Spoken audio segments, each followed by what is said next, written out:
আসসালামু আলাইকুম। আপনারা সকলে কেমন আছেন? আশা করি সবাই ভালো আছেন। তো বন্ধুরা, আমিও ভালো আছি। তো আবারও নতুন একটি ব্লগ নিয়ে আপনাদের সামনে হাজির হয়ে গেলাম।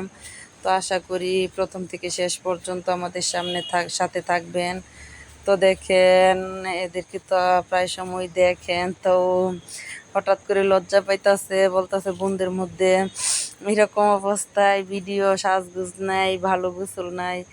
তো বলছে আমি তো প্রতিদিন ভিডিও দেই, প্রতিদিন তো আমি সাজগোজ করে বা বন্ধুদের সামনে আসতে পারবো না হাইফাই হয়ে। আমার যা আছে, যা পরিবেশ, তাই নিয়ে আমি আমার বন্ধুদের সামনে আসতে চাই, যা আমার অরিজিনাল চরিত্র, অরিজিনাল ভিডিও দেখুক বন্ধুরা। নিত্যদিন কি সাজগোজ করে সবার সামনে আসা কি সম্ভব? তো দেখেন, এটা হলো আমার বড় যা, মিমিয়ার আম্মু, ছুটকির আম্মু। তো ভাবি, আমি, তারপর এলপি, ওই চম্পা, সবাই মিলে একসাথে বোনদের মধ্যে চলে গেলাম। তো আজকে নানান ধরনের আনাচে কানাচে থেকে, ঝাড় জঙ্গল থেকে সব কিছু উঠিয়ে নিব। তো ওই পাশে দেখেন, হ্যাঁ, দাদা দাদু ধান নিতেছে, ধান উড়াইতেছে। তো ওইটা উঠিয়ে ধরলাম। বোনদের মধ্যে কিন্তু এখন সবাই ব্যস্ত, মানে কেউ ফাঁকা নেই। তো ভাবি কচুর লতি উঠাইতেছে, আমরা শাক উঠাইতেছি, এলপি কচু পাতা উঠাইতেছে, মানে এক একজন এক এক কাজে ব্যস্ত। যাই যাই যেটা পারতেছে ওইটাই করতেছে। তো দেখেন কি সুন্দর সুন্দর লতিগুলো ভাবি উঠিয়ে নিচ্ছে। তো এদিকে দেখেন পোলাপানের সাথে এলপিও খেলাধুলা করতেছে, তো ওইটা উঠিয়ে নিলাম। আর এদিকে দেখেন কি সুন্দর ক্ষেত। তো এটাই বলতেছি আপনাদের মাঝে, মানে যা আছে সব কিছু উঠিয়ে ধরে নিলাম। ভালো লাগতেছে ভিডিওটা মাশাল্লাহ দিলে। তো কি বলবো আপনাদের কাছে, এখন হলো রান্নার পালা। তো ভাবি শাকগুলো ভালো করে বেছে কোটা বাছা করে এখন ধুয়ে নিতেছেন।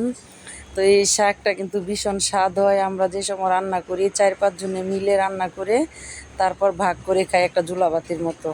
কারণ আমাদের আনন্দটা অনেক ভালো লাগে, আর আমরা একে অপরের সাথে অনেক মিলেমিশে থাকি, খুবই ভালো লাগে।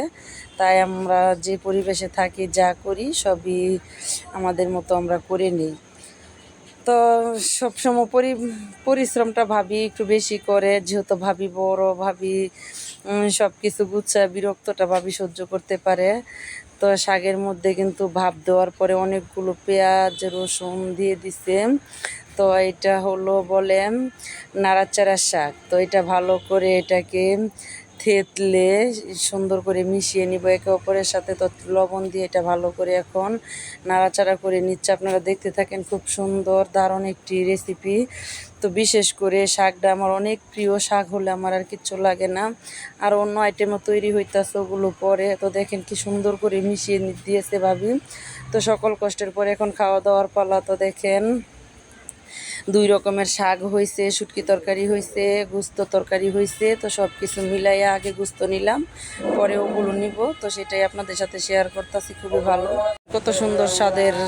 তো এটাই আপনাদের সাথে শেয়ার করলাম। আজান হয়ে গেছে বন্ধুগণ, তো এখন ভিডিও ছাড়তে হবে, সন্ধ্যা হয়ে গেছে। তাই আর দেরি করলাম না, বয়সটা প্রায় শেষ করে ফেললাম। আপনারা সবাই ভালো থাকবেন, সুস্থ থাকবেন। আল্লাহ হাফেজ।